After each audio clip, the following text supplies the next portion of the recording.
I, Donald John Trump, do solemnly swear. Donald Trump à peine installé à la Maison-Blanche, des millions d'Américains défilent contre ses idées. Et sa première grande mesure, créer une levée de boucliers immédiate dans tout le pays. Le président interdit l'entrée aux États-Unis aux ressortissants de 7 pays majoritairement musulmans. Ce n'est pas parce que le président le fait que c'est une loi, que c'est bien ou légal. Le décret migratoire, même révisé, se retrouve suspendu par des tribunaux. Un premier revers pour le président. Même échec pour sa réforme du système de santé censée abroger Obamacare, une promesse phare de sa campagne. Malgré une majorité au Congrès, les républicains sont divisés et le projet recalé. Je pense que la débâcle de la réforme du système de santé l'a blessé politiquement au Capitole. Ce sera encore plus dur pour lui de faire une réforme de l'impôt.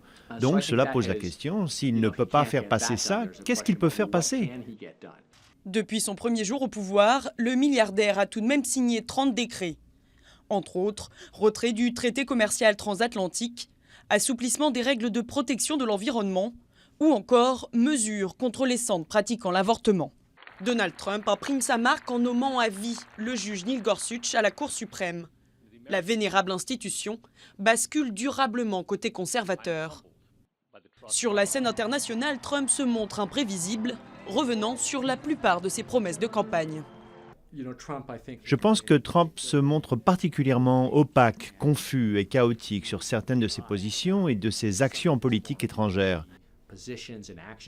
Lui qui critiquait la politique économique de la Chine, vante aujourd'hui son alchimie avec le président Xi Jinping. Après l'attaque à l'arme chimique contre un hôpital attribué au régime syrien, le président franchit la ligne jamais dépassée par Barack Obama. Lancer une frappe aérienne directement contre le régime de Bachar al-Assad.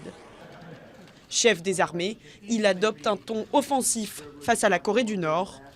Quant à l'OTAN vertement critiquée au départ, j'ai dit qu'elle était obsolète. Elle n'est plus obsolète. À la frontière mexicaine, les travaux pour le mur n'ont pas encore commencé. Le projet coûteux est inscrit au budget de Donald Trump, mais le Congrès pourrait ne pas le valider et paralyser l'action du gouvernement.